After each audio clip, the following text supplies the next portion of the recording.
नमस्कार, जय महाराष्ट्र. आम्ही खांडसकर चॅनलवर तुमचं स्वागत. आज मी बनवणार आहे आंब्याचा शिरा, मँगो शिरा. नेहमीचा गोडाचा शिरा तर आपण नेहमीच खातो. आता आंब्याचा सीझन चालू आहे तर म्हटलं आज आंब्याचा शिरा बनवूया. झटपट आणि कमी साहित्यात होणारा असा हा आंब्याचा शिरा. माझ्या अंदाजाने साहित्य घेतले, प्रमाण नाही सांगितलं. हे आंबे हापूस आहेत. याचा आपण आंब्याचा शिरा बनवूया. चला तर त्याची पटापट अशी रेसिपी पाहूया. आणि जर रेसिपी तुम्हाला आवडली असेल तर व्हिडिओला लाईक करा, शेअर करा आणि चॅनलवर नवीन असाल तर सबस्क्राईब करा आणि कमेंटमध्ये नक्की सांगा रेसिपी कशी वाटली.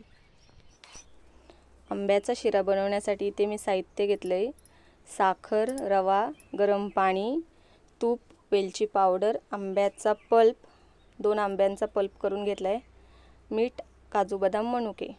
इथे टोपशीमध्ये तूप टाकले. आता त्यामध्ये मी आधी ड्रायफ्रूट्स भाजून घेते. थोडे भाजून घेतले की मस्त लागतात. अगदी 15 ते 20 सेकंद भाजून घ्यायचे. आणि आता त्याच टोपशीमध्ये मी रवा भाजून घेते. रवा असा मस्त लाल सोनेरी होईपर्यंत परतून घ्यायचा. आता त्यामध्ये टाकते मी गरम पाणी. आणि गरम पाणी टाकल्यावर रवा परत मिक्स करून घ्यायचा, जेणेकरून गुठल्या रव्याच्या राहू नये त्यामध्ये म्हणून. आता इथे थोडा थोडा करून मी आंब्याचा पल्प सर्व टाकून घेते. आधी थोडं झाकण ठेवलं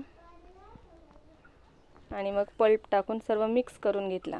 आणि मग त्यामध्ये मी आता टाकते सर्व साहित्य: साखर, आपण भाजून घेतलेले काजू बदाम मनुका, भाजून म्हणजेच तुपामध्ये तळून घेतलेले ड्रायफ्रूट्स.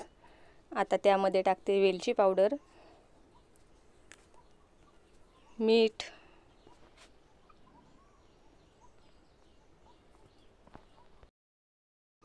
आता हे सर्व मी मिक्स करून घेते आणि थोडंसं परत झाकण ठेवते. इकडे आपला आंब्याचा शिरा तयार झाला. थोडं इथे गार्निशिंगसाठी मी काजू बदाम मनुका परत टाकते.